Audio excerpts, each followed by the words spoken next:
Assalamualaikum warahmatullahi. Perkenalkan, nama saya Arsiha Chandraning Lutfi dengan NIM 205231026. Di sini saya akan menceritakan ulang tentang Perjanjian Giyanti dan terbelahnya Tanah Jawa.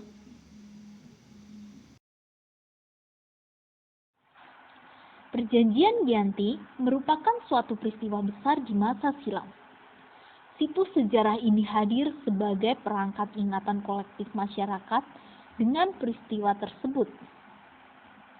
Perjanjian ini lahir sebagai sebuah kesepakatan segitiga politik antara Pakubuwana III, Pangeran Mangkubumi, dan Perserikatan Perusahaan Dagang Hindia Belanda, atau lebih dikenal dengan VOC, pada 3 Februari 1755.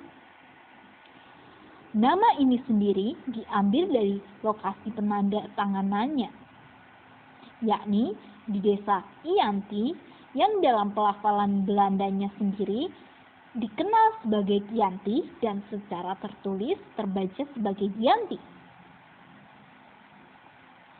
Tempat tersebut sekarang dikenal dengan Dukuh Kerpen, Jatiharjo, Karanganyar, Jawa Tengah.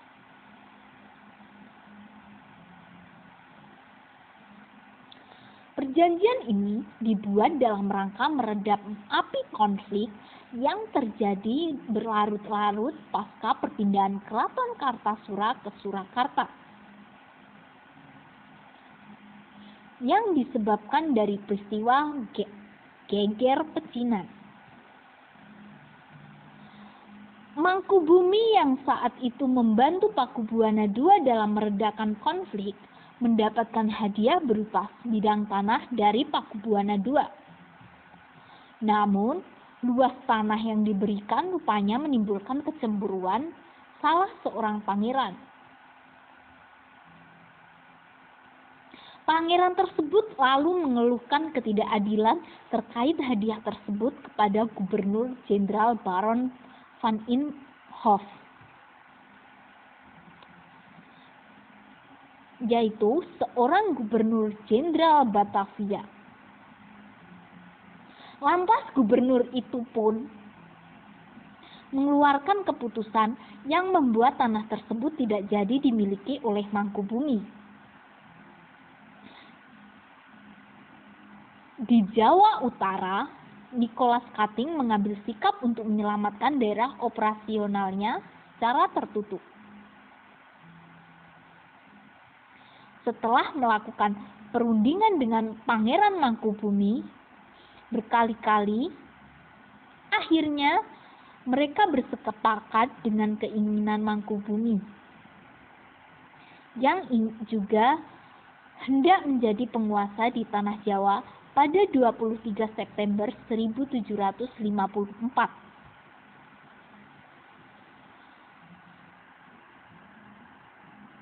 Nota kesepamahaman antara VOC dan Mangkubumi terlaksana,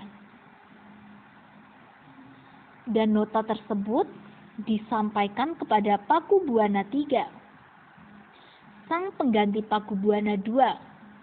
Nota tersebut menyatakan bahwa Pangeran Mangkubumi mendapatkan wilayahnya pada 4 November 1754. Pakubuwana III menyatakan persetujuan terhadap Gubernur Jawa Utara dengan Mangkubumi tersebut kepada Gubernur Jenderal VOC Jacob Mosel. Kesepakatan ini pun akhirnya mendorong terjadinya sebuah perjanjian besar yang ditandatangani di Desa Giyan, di beberapa kilometer sebelah timur tengah penandatanganan Perjanjian Giyanti ini. Hal ini menjadi pangkal dari terbelahnya tanah Jawa menjadi dua, yaitu bagian utara yang terkenal dengan istilah daerah istimewa menjadi Awal mula naiknya tahta Mangkubumi di Yogyakarta sebagai putra Sultan Hamengkubuwono I yang bergelar Sinopati ing Alaga Sayyidina Panatagama Khalifatullah sejak ditandatanganinya perjanjian tersebut pada 13 Februari 1755.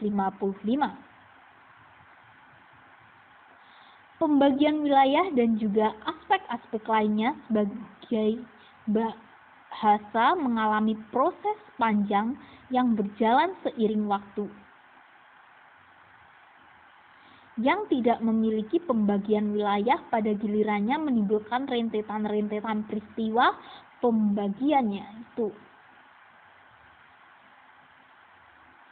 Pembagiannya itu sengaja diacak sepertinya sehingga ada banyak negara atau wilayah yang tumpang tindih satu sama lain. Di wilayah Jogja, di sekelilingnya wilayah-wilayah sehingga mengakibatkan kecenderungan atau konflik di antara kedua kerajaan itu. Sementara itu, Raden Mas Said atau Pangeran Sambernyawa yang dahulu membantu juga turut menentukan gaya dalam gerakan pada putar belahnya Jawa.